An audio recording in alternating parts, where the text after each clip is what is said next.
Сайн байцгаана уу үзэгчдээ. Mongolian Economy сэтгүүлийн дэргэдэх Economy TV студи уран бүтээлчдийн бэлтгэн хүргэдэг нэвтрүүлэг эхлэж байна. Бид өмнө нь та бүхэнд бидний хэрэглэж байгаа цэвэр усны үн цэнийг илэрхийлсэн цэнхэр сувдны үнгүүдэл гэж нэвтрүүлгээ хүргэж байсан. За харин энэ удаад 24 цагийн турш ханны цаана карантины хэд хизээд бэлэн байдаг ус тасрах төгснийг илэрхийлсэн нэвтрүүлгээ үзүүлэх гэж байна.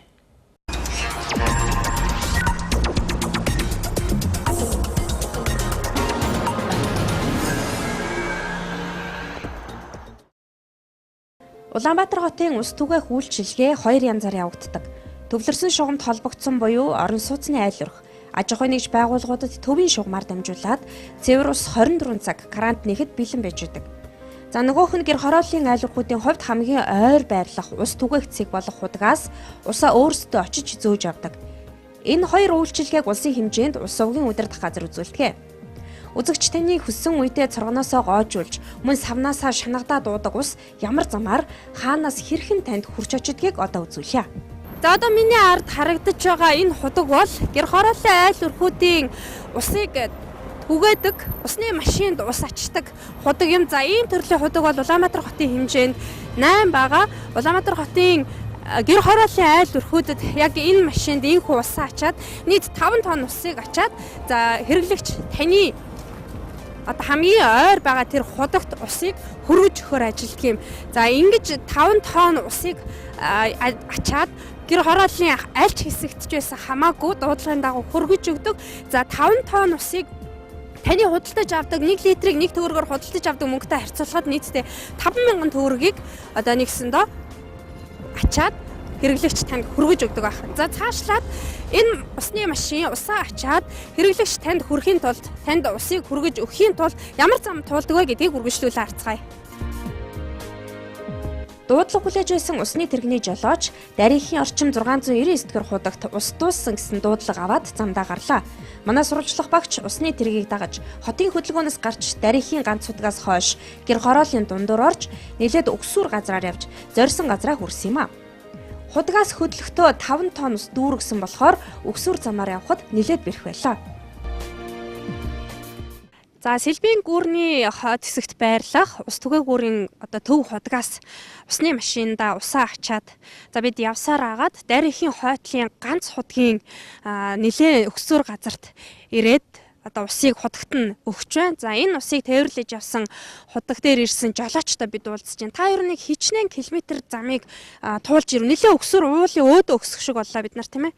Би бол одоо нэг 6-7 км орчим газар яваал энэ худагт ирдэг л дээ. Тэгээд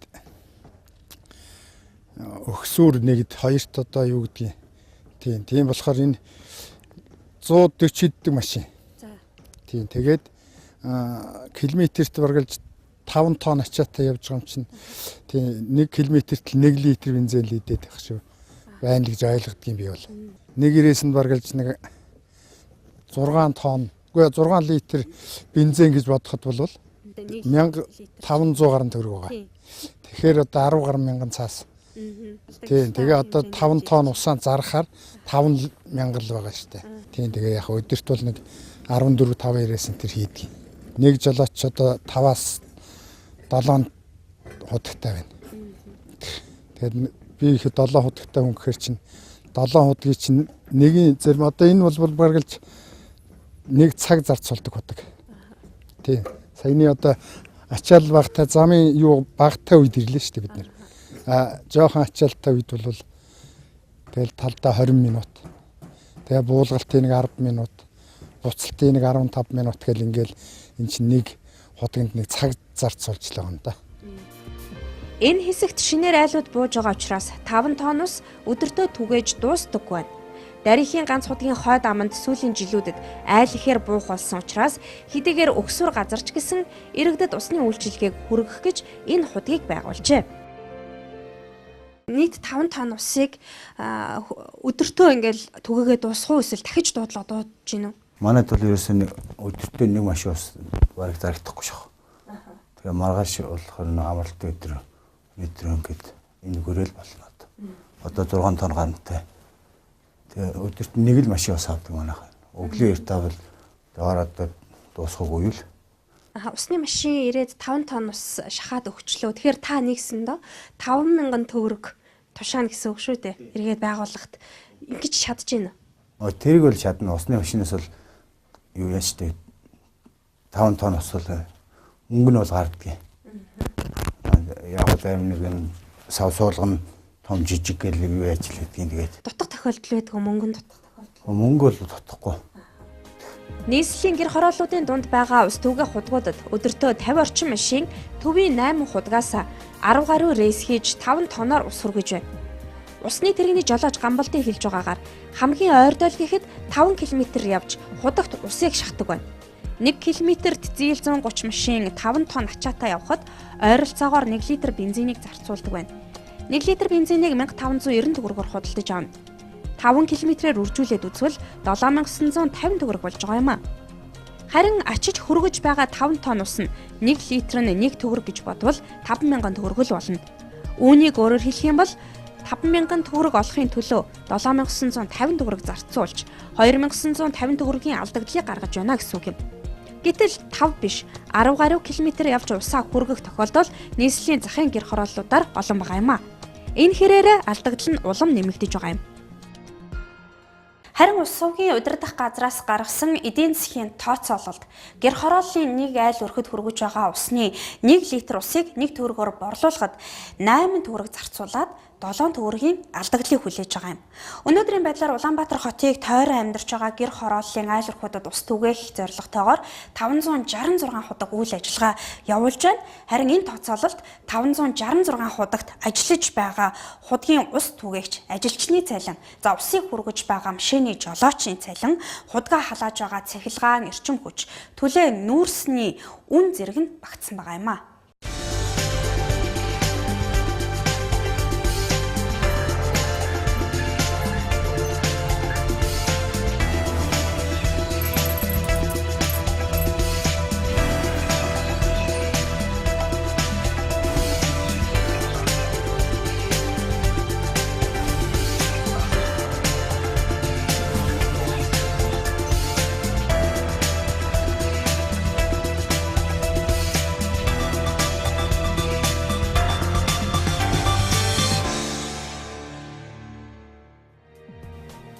Танд гэр хорооллын айл өрхөд усны үйлчилгээ үзүүлэхэд хичнээн төгрөг зарцуулж байгааг үзүүллээ.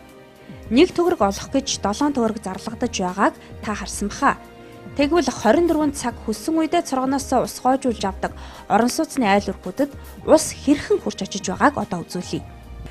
За одоо миний зогсож байгаа газар бол Улаанбаатар хотын орон сууц болон аж ахуйн нэгжүүдийн хэрэглэж байгаа цэвэр усыг хангах гүний худаг дээр ирээд байна. За миний ард бол 6 дугаар худаг харагдаж байна. Ийм төрлийн гүний худаг Улаанбаатар хотын хэмжээнд 88 ширхэг байгаа.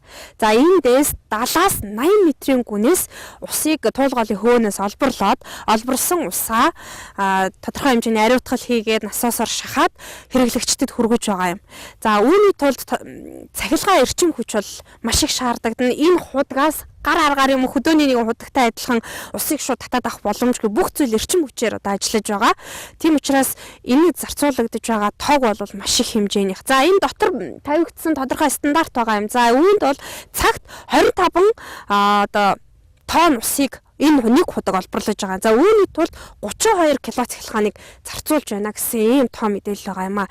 За үүний цаана үзэгч та хүлээн авч байгаа 24 цагийн турш ханьяга цаана хүлээн авч байгаа усны 1 литрийг нь 32 хүн мөнгөөр худалдаж авч байгаа юм. За үүнтэй харьцуулаад үзэхэд усыг олборлох үйл ажиллагаа, за цэвэршүүлээд үзэгч танд хүргэх үйл ажиллагаа бол маш өндөр зардалтайгаар гарч байна. Харин эргэн төлөгдөж байгаа төлбөр мөнгө бол маш бага байна гэдгийг бол эндээс харж болох юм. За үргэлжлүүлээд хэрэглээний ус 24 цагийн турш тасралтгүйгээр таны гар дээр хэрхэн очиж байгаа юм бэ гэдэг шат дарааллыг үзүүлье. Туулгалын хөвөөнд байрлах гүний эдгээр худгуудаас өдөртөө 150-аас 160 мянган тонн усыг олборлдог. Олборлсон усаа төв станц, үйлдвэрийн станц, мах комбинатын станц, дээд их усрын станц гэсэн хотын хэмжээнд 4 их усүрт төвлөрүүлж авдаг байна.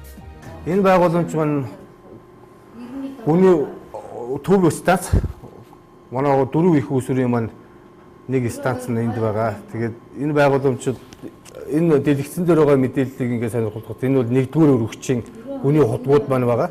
нэгдүгээр үргчийн гүний удгуудаас цуглуулах шугамаар дамжаад ингээд 5 хэсгээс цуглуулах шугамаар дамжаад усан сан дээр орж ирж байгаа.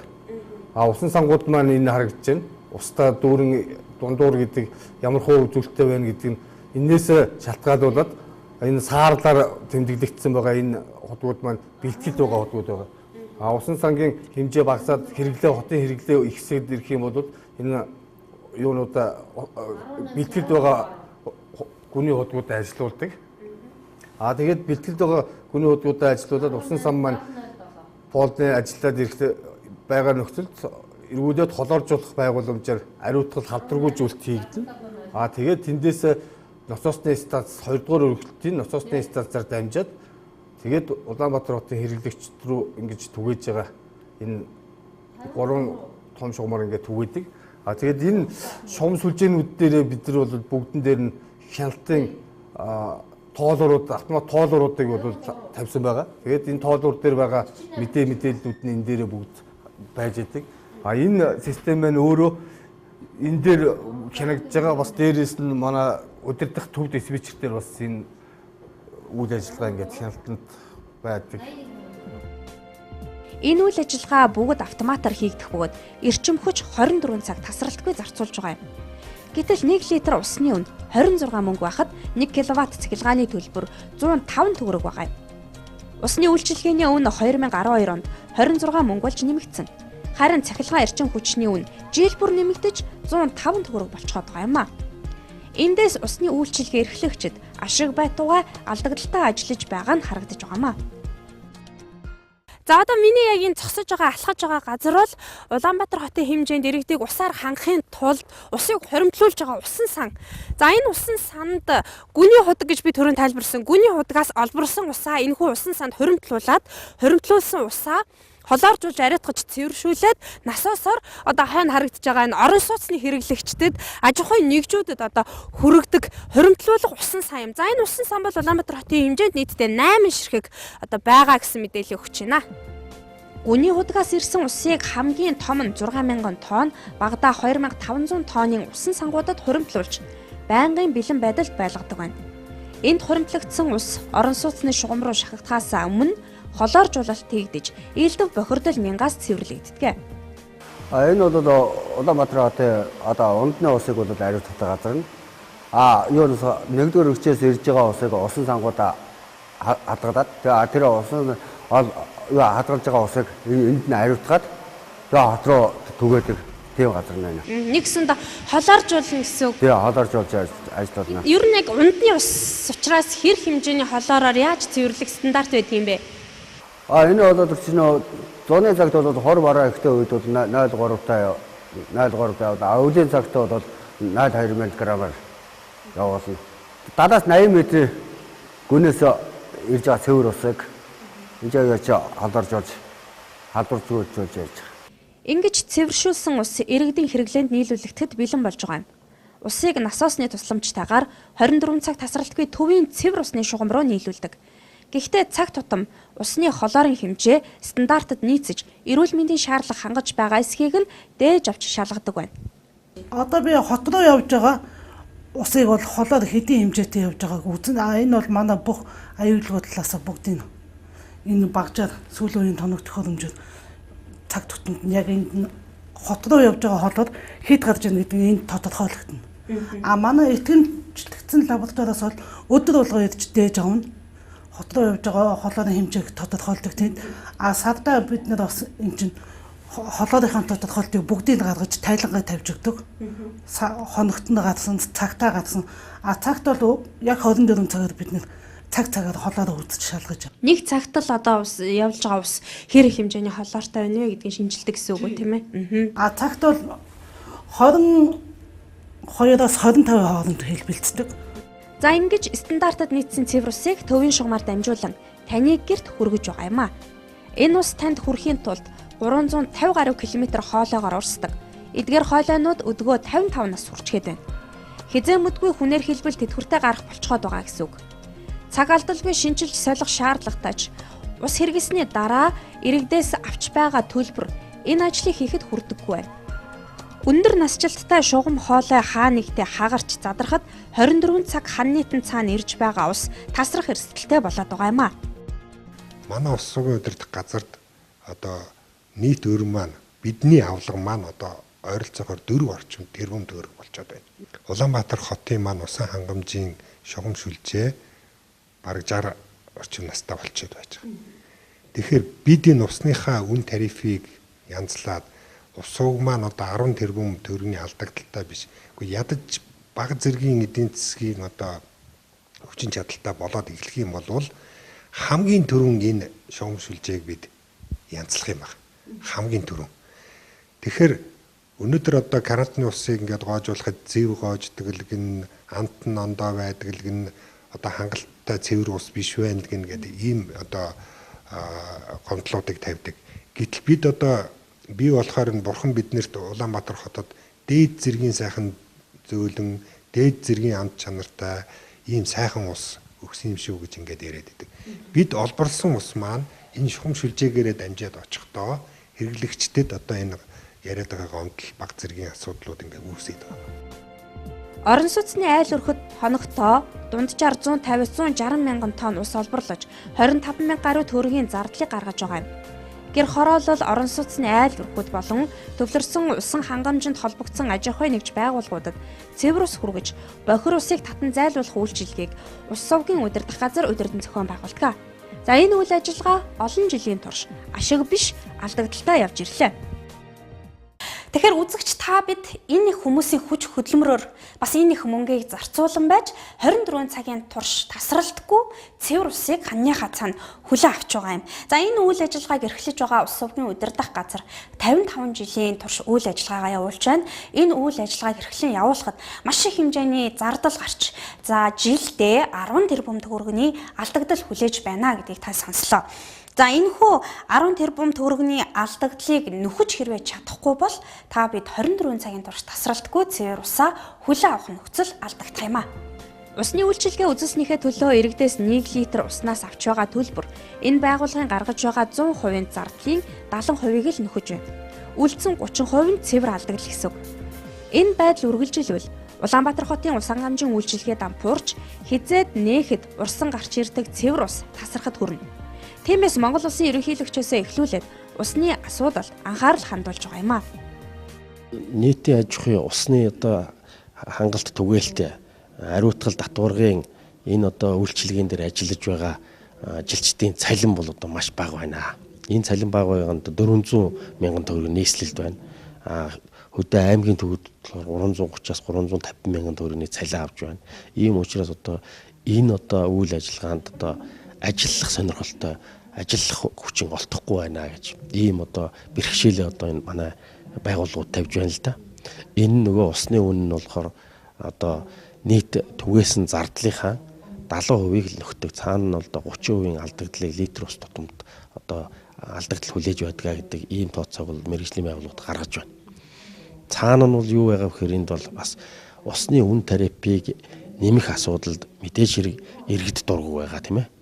Тэгээд засгийн газар ямар байр суурьтай байх вэ? За гэхдээ одоо энэ иргэдэд дургу байна гэдээ усаа нэмэхгүй ингээд байлгасараад хамаг турба байгууламж дамжуулах шугамуудын одоо бүр 90-ад оныхоор 80-ад оныхоор 60-ад оныхоор байж байгаа ийм одоо сүлжээнүүд байна шүү дээ. Энэ болгонд одоо шинжилэл хийхгүй ингээд байгаад байх уу гэдэг маш том одоо тулгамдсан асуудлууд бидний өмнө тавигдчих байна. Нийслэл хот ус хангамжийн үйлчилгээнд анхаарах цаг ирснийг сануулж өнгөрсөн баасан гарагт Монгол улсын ерөнхийлөгчийн тамгын газрын дээр гэдэг иргэний танхимд Улаанбаатар хотын ус хангамж өнөөдөр ба маргааш гэсэн сэдвт хэлэлцүүлгийг зохион байгуулсан юм а. Энэ хэлэлцүүлгээр манай улсад усны нэгдмэл бодлого, усны үйлчилгээний менежмент өгүүлэгдэж байгаа. За өдөр ирэх тусам ундны усаа хангадаг газрын гүний ус нөөц нь багассаар байгааг онцлсан юм. Хэрвээ энэ чигээрээ байвал 2016 он гэхэд нийслэлийн иргэд цэвэр усны хомсдолд орно гэдгийг ч анхааруулсан юм а.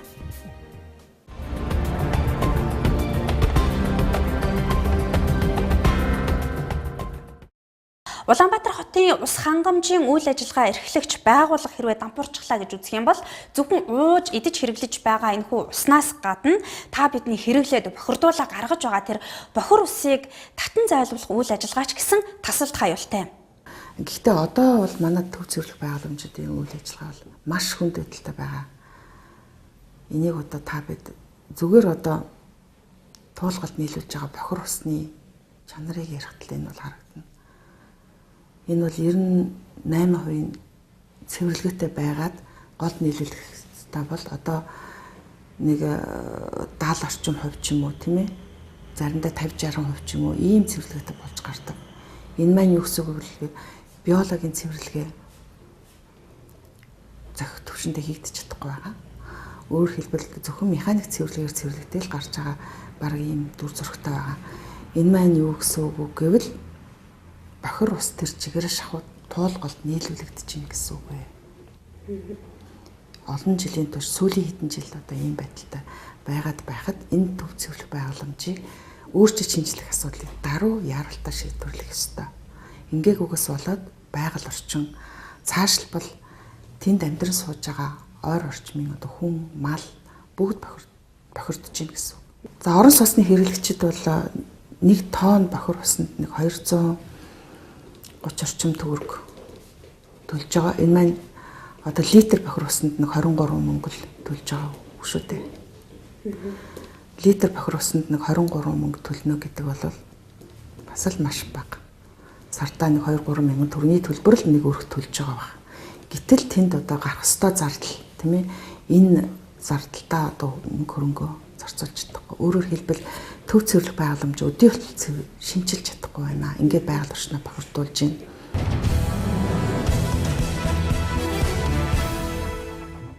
За бидний бэлтгэсэн энэхүү нэвтрүүлгээс үзэгч та бүхэн хэрэглэж байгаа устд нь ямар урт замыг туулаад хичнээн хүний хүч хөдөлмөр ороод за мөн тодорхой хэмжээний хөрөнгө мөнгийг зарцуулан байж 24 цагийн турш тасралтгүй танд хүрж байгаа юм бэ гэдгийг ойлгосон бизээ. За харин хэрэглээнээс нь гарч байгаа бохир ус ямар шат дамжлагтайгаар танаа гэр орон сууцнаас зайлуулагдаж эргэн цэвэрлэгдээд туулгалд хэрхэн цутгагдж байдаг юм бэ гэдгийг бид та бүхэнд дараагийнхаа нэвтрүүлгээр бэлтгэн үзүүлэх болно. За Mongolian Economist сэтгүүл усны үйлчилгээ үзүүлэгч байгууллагуудаа хамтраад усыг тойрж байгаа олон асуудлыг олон нийтийн анхаарлыг хандуулах үүднээс 1 сарын аяныг өрнүүлж байгаа. За энэ аяны хүрээнд бид энэхүү нэвтрүүлгээ танд бэлтгэн үзүүллээ. Анхаарлаа хандуулсанд баярлалаа. Дараагийн дугаараар иргэн уулзъя.